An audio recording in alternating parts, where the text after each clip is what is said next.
কল্যাণী আইডিয়ার প্যান্ডেল নিয়ে আমার কিছু ব্যক্তিগত মতামত আজকে শেয়ার করব। প্রথমেই বলতে চাই, প্যান্ডেলটা একেবারেই খারাপ নয়, বরং খুব সুন্দর হয়েছে। যত খুঁটিনাটি খেয়াল রাখা হয়েছে, আলোর সাজসজ্জা, রঙের ব্যবহার, সব কিছুই চোখে পড়ার মতো। এমন নামের প্যান্ডেল হলে স্বাভাবিকভাবেই সবাই চায় যেন সেটাকে জমকালো এবং প্রভাবশালী করে দেখানো হয়।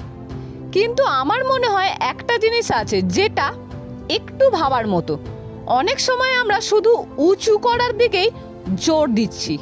হ্যাঁ, উঁচু করা ভালো লাগে, একবার করা হয়েছে, দারুণ হয়েছে, কোনো কথা নেই। কিন্তু বারবার শুধু উচ্চতার প্রতিযোগিতার দিকেই ফোকাস করলে প্যান্ডেলটা একটু একই রকম হয়ে যাচ্ছে। দর্শক প্রথমবারে মুগ্ধ হয়, কিন্তু পরের বার একই ধাঁচ দেখলে নতুন কোনো চমক অনুভব করতে পারে না। প্যান্ডেল মানে শুধু উঁচু নয়, আসল সৌন্দর্য আসে থিম থেকে, গল্প থেকে, সেই গল্পের সঙ্গে দর্শকের সংযোগ থেকে। যদি প্যান্ডেলের ভেতরে ঢুকলে একটা নতুন গল্প বলে, একটা ভিন্ন অভিজ্ঞতা দেয়, তাহলে সেটা সত্যিকারের দর্শকের মনে বাসা বাঁধতে পারে।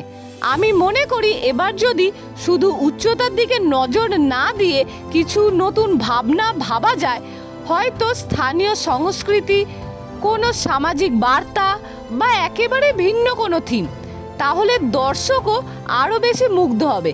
এর ফলে প্যান্ডেল শুধু নয়, স্মরণীয় হয়ে উঠবে। আমি আবার বলতে চাই, প্যান্ডেল সুন্দর হয়েছে, খারাপ নয়। কিন্তু যেহেতু এটি কল্যাণী আইটিআই নামের প্যান্ডেল, তাই শুধু উচ্চতার দিকে মনোযোগ না দিয়ে যদি কিছু নতুনত্ব আনা যায়, তাহলে দর্শকরা আরও বেশি আকৃষ্ট হবে।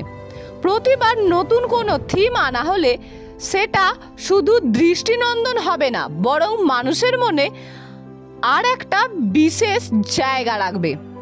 আমার পার্সোনাল মতামত হলো, সব সময় উঁচু করার প্রয়োজন নেই। প্রথমবার খুব উঁচু করা হয়েছে, তা যথেষ্ট। এরপরে নতুন কিছু ভাবা উচিত, নতুন কোনো দিক পরীক্ষা করা উচিত। এতে প্যান্ডেলকে শুধু দেখতে সুন্দর নয়, বরং অনুভব করতেও সুন্দর করা সম্ভব। যারা প্যান্ডেল সাজান তারা সত্যি প্রচুর খেয়াল রাখেন। সবসময় উঁচু করতেই হবে এমন কোনো নিয়ম নেই। তাই আমি চাইবো ভবিষ্যতে একটু ভিন্ন ভাবনা রাখা হোক, তাহলে কল্যাণীর আইটিআই প্যান্ডেল আরও অনন্য হয়ে উঠবে।